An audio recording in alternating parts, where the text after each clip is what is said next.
really picked the books of the New Testament? The accidental assembly, how the New Testament really formed. For many modern believers and casual readers of history, the New Testament is often imagined as a cohesive book that descended dynamically into the ancient world, completely formed and universally recognized. The popular cultural narrative, fueled by thrillers like Dan Brown's The Da Vinci Code, suggests a sudden, dramatic moment in history, a gathering of powerful bishops at the Council of Nicaea in 325 CE, casting votes to decide which books were holy and which should be burned. The historical reality, however, is far more complex, chaotic, and fascinating. The biblical scholar Dr. Bart Ehrman reveals, the assembly of the Christian canon was not a top-down executive decision, but a slow, gritty process of debate, forgery detection, and shifting geopolitical realities that spanned over 3 centuries. The catalyst of catastrophe. The story of the Christian scriptures fundamentally changed in the year 70 CE, when the Roman Empire crushed a Jewish revolt and completely leveled the Second Temple in Jerusalem. For centuries, Judaism had been a religion anchored to a physical space, the temple where priests performed sacrifices according to the Torah. In an instant, that anchor was gone. This catastrophe reshaped Judaism entirely, transforming it into a faith centered strictly on the book, prayer, and local synagogues. But it also deeply impacted early Christianity. Many historical scholars argue that the gospel writers began putting their narratives into writing, partly to make sense of this devastating event. The texts needed to show that the destruction of the temple was not a failure of God's plan, but a tragic consequence of the rejection of the Messiah, clearing the way for a movement that would rapidly transition from its Jewish roots into a predominantly Gentile world. The heretic who forced a choice. By the 2nd century, the majority of Jesus' followers were no longer Jewish. They were Greek-speaking Gentiles who did not keep the Torah. This created a profound identity crisis if Christianity is a new movement. Why keep the Old Testament at all? Enter a brilliant and radical thinker named Marcion of Sinope. Around 140 CE, Marcion stepped forward with a shocking thesis.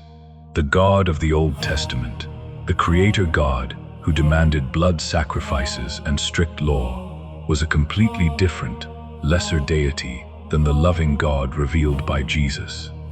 Marcion argued that Christianity had absolutely no relation to Judaism and that Jesus had come to save humanity from the wrath of the Jewish God. To support his theology, Marcion did something no one else had done before. He published the very first closed canon. He stripped away the entire Old Testament and created a lean, tailored collection consisting of just one gospel, which was a heavily edited version of Luke, and 10 letters written by the Apostle Paul. Anywhere the text praised the Old Testament or creation, Marcion cut it out, claiming it had been corrupted by scribes. Though the early church fathers condemned Marcion as a heretic, he inadvertently accelerated history.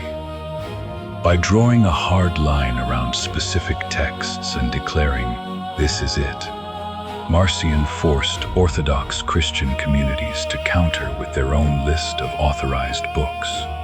The criteria of the canon. Looking for eyewitnesses. When early Christians began debating which books belonged in the churches, they didn't explicitly argue over which books felt divinely inspired. Inspiration was generally assumed for any text used in worship. Instead, the debate boiled down to a single, critical question: apostolicity. Church leaders wanted a direct, unbroken line of testimony back to Jesus. If a book was written by an apostle or a close companion of one, it could be trusted. If not, it was discarded. This obsession with apostolic authority sparked a massive wave of pseudepigrapha, or pious forgeries. Ancient writers began penning texts under the names of famous figures to give their specific theological views immediate weight.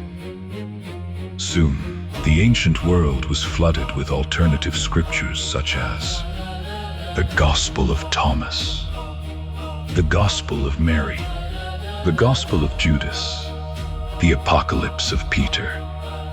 To combat this, the early church attached apostolic names to 4 highly popular, but originally anonymous Gospels, transforming them into the canonical Gospels of Matthew, Mark, Luke, and John, carefully balancing the list with 2 direct eyewitnesses, Matthew and John, and 2 companions of the greatest apostles, Peter and Paul. Books that were wild successes in the early church were eventually discarded simply because they lacked apostolic pedigree. For example, The Shepherd of Hermas, an apocalyptic text intensely popular and widely copied in the early centuries, was ultimately excluded because it was known to have been written too late by a non-apostle.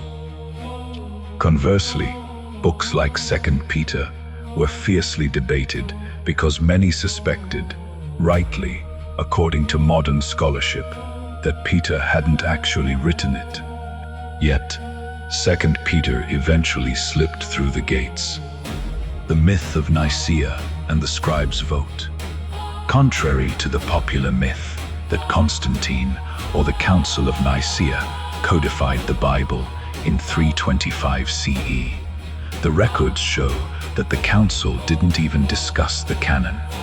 In fact, the very first time in history that any Christian author listed the exact 27 books we use today was in 367 CE, more than 3 centuries after the death of Jesus, in a festal letter written by Athanasius, the Bishop of Alexandria.